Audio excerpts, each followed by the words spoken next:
დილით ადრე, კატერი, რომელსაც ქალები და ბავშვები გადაჰყავდა დაღუპული სამეფო საზღვაო ფლოტის ჯარისკაცთა გემიდან HMS Birkenhead-ი, ისინი უსაფრთხო ადგილას მიაცურეს.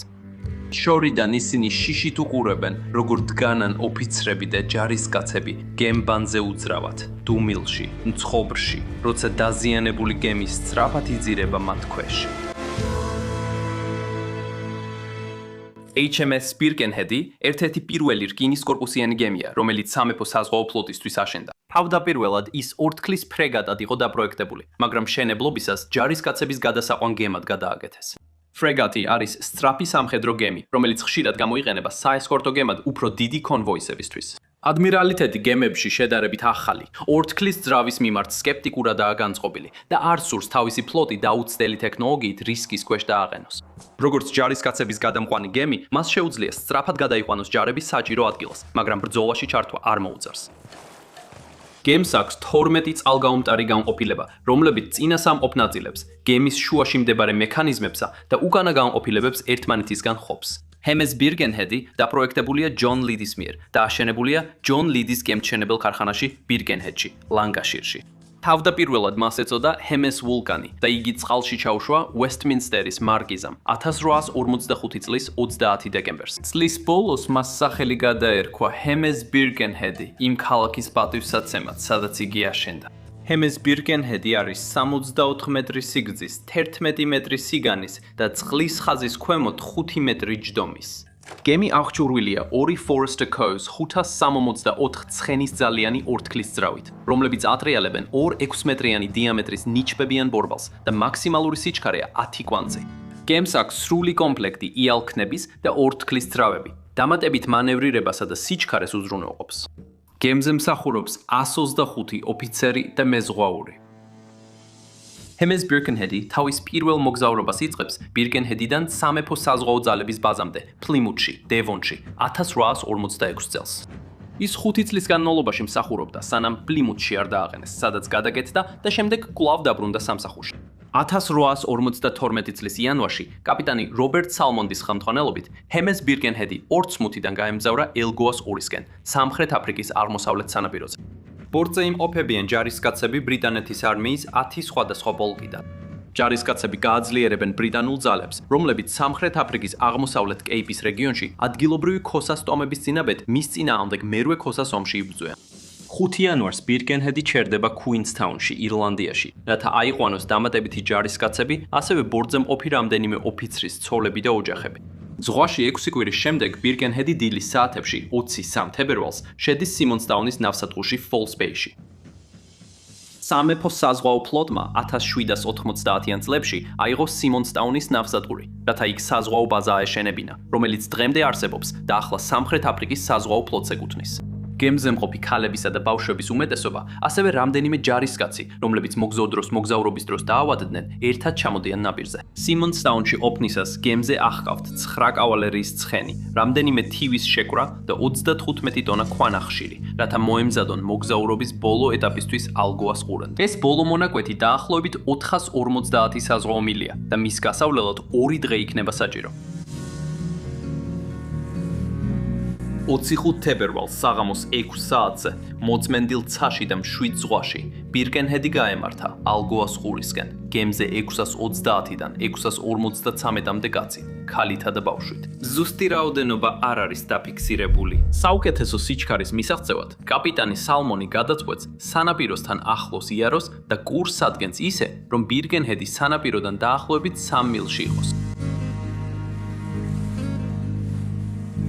პლიმუთიდან სამხრეთისკენ მოგზაურობისას Birkenhead-ი ბენგელის დინების წინააღმდეგ მიცურავდა.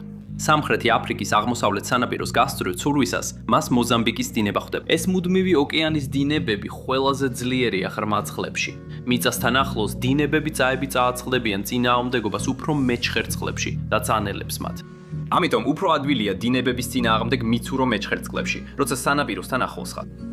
26 თებერვალს თითქმის 02 საათზე Birkenhead-ი 8.5 კვანძის სიჩქარით მოძრაობს, როცა Hearts Bay სანაპიროსთან მდებარე Danger Point-ს უახლოვდება. ცხვირში მდგომი სიღრმის მზომი წყლის სიღრმეს ამოწმებს. Birkenhead-ის ცხვირის ქვეშ 22 მეტრი წყალია. ღამით ნაოსნობისას შესაძლოა ხმელეთი არ ჩანდეს და ამიტომ ნავიგაციის ერთ-ერთი გზა სიღრმის კონტურის მიღოლა. სიღრმის მზომი რეგულარულად ამოწმებს წყლისმეს. ის აგდებს დამძიმებულ თოქს და ითვლის თოქზე არსებულ კვანძებს გემსა და ზღვის ფსკერს შორის. თუ სიღრმე მცირდება, გემს ზღვაში აბრუნებენ, ხოლო თუ სიღრმე იზრდება, ხმელეთისკენ ბრუნდებიან. სანამ სიღრმის მზომი შემდეგ გაზომვას მოახერხებს, ბირკენჰედი დაუნიშნავ კლდეს ეჯახება, რომელიც ცხვირის ქვეშ 3 წერტილის 7 მეტრის სიღრმეზეა. ქარიშხლიან ამინდში, როცა ტალღებს მაღალი წვერები და ღრმა ღარები აქვთ, კლდე მკაფიოდ ჩანს მოღელვებულ ტალღებში. მაგრამ ასეთ მშვიდ პირობებში გრძელი ტალღა ნელა მოძრაობს და არც მაღალია, არც ღრმა. ამიტომ კლდეები წყლის ზედაპირის ქვემოთ იმალება. კაპიტანი სალმონდი გემბანზე გარბის, ანგერის ჩამოშვებას, ბორტის ნავების წყალში ჩაშვებას და ძრავების ერთი ბრუნით უკუსლას უბრძანებს.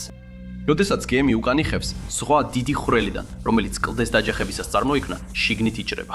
გრძელი ტალღა ბირკენჰედს წინწევს და გემი კვლავ ეჯახება კლდეს, რის შედეგადაც წინა ბილჯის ფირფიტა იკეცება და წინა ტიხრები იხევა. წინა განყოფილება და ძრავის ოთახი წყლით ივსება. გემბანის ქვემოთ მძინარე 100-ზე მეტი ჯარისკაცი თავიანთ საწოლებში იხჩობა. გადარჩენილი ოფიცრები, ჯარისკაცები, ქალები და ბავშვები გემბანზე იკრიბებიან.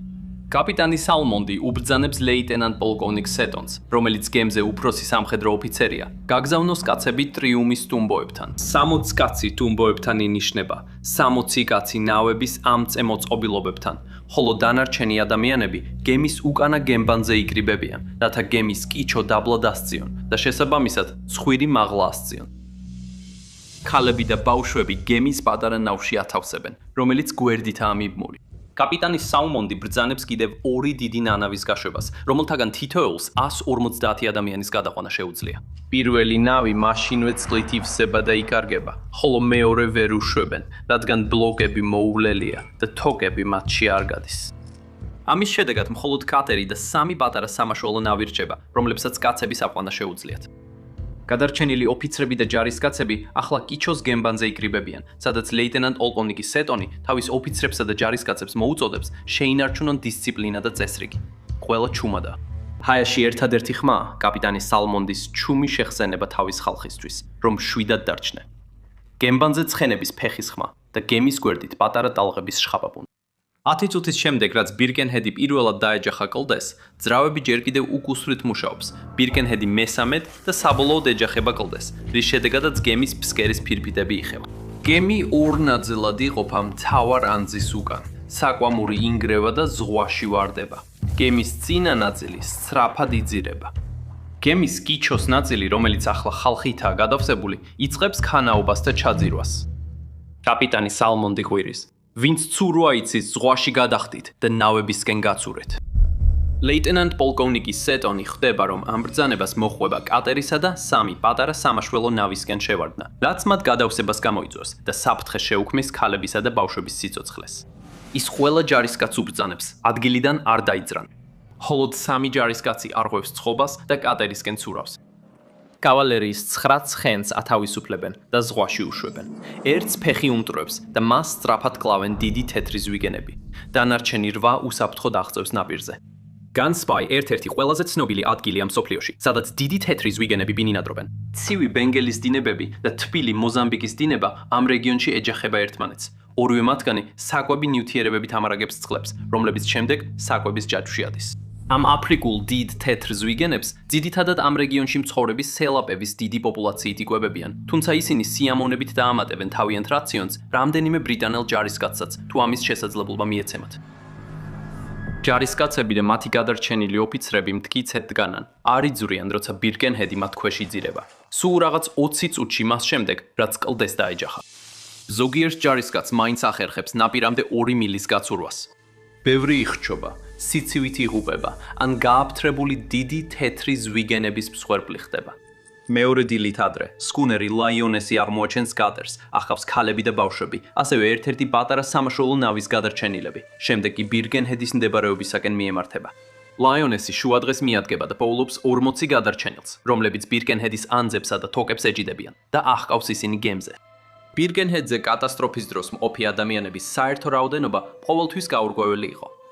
ლონდონის გაზეთ Times-ში გამოქვეყნებულია შეფასება, რომ ბორტზე 628 ადამიანი იმყოფებოდა. გადარჩენილთა შორის არიან 113 ჯარისკაცი ყველა წოდების, 6 სამეფო საზღვაო ქვეითი, 54 მეზღვაური ყველა წოდების, 7 ქალი, 13 ბავშვი და 1 სამოქალაქო პირი.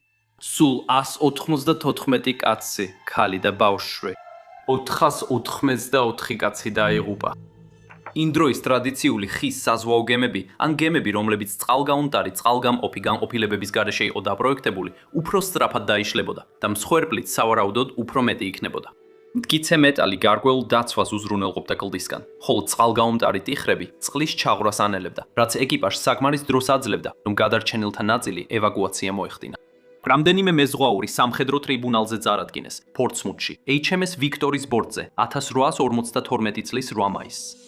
სასამართლო პროცესმა ბრიტანულ საზოგადოებაში უზარმაზარი ინტერესი გამოიწვია. იმის გამო, რომ ბირკენჰედის არც ერთი უფროსი ოფიცერი არ გადარჩა ავარიას, არავინ მიიჩნიეს პასუხისმგებლად. დენჯერ პოინტზე 1895 წელს აშენდა შუქურა, რომლის სიმაღლეა 18 მეტრი და რომლის შუქი ზღვაში 25 საზღვაო მილის მანძილზე ჩანს. 1936 წელს სამხრეთ აფრიკის საზღვაო ლიგამ ბირკენჰედის მოსაგონებლად შუქურის საძირკველზე მემორიალური დაფა დაამაგრა. ოფიცრებისა და ჯარისკაცების დისციპლინა და სიმამაცე ბორტზე. ბირკენჰედმა ასევე გადაწყვეტილებამ, რომ ქალები და ბავშვები პირველ რიგში გადაიყვანათ ნავში, საფუძველი დაუდო იმას, რასაც დღეს ბირკენჰედის წესად იცნობენ. ან როგორც უფრო ხშირადაა ცნობილი, ქალები და ბავშვები პირველ რიგში.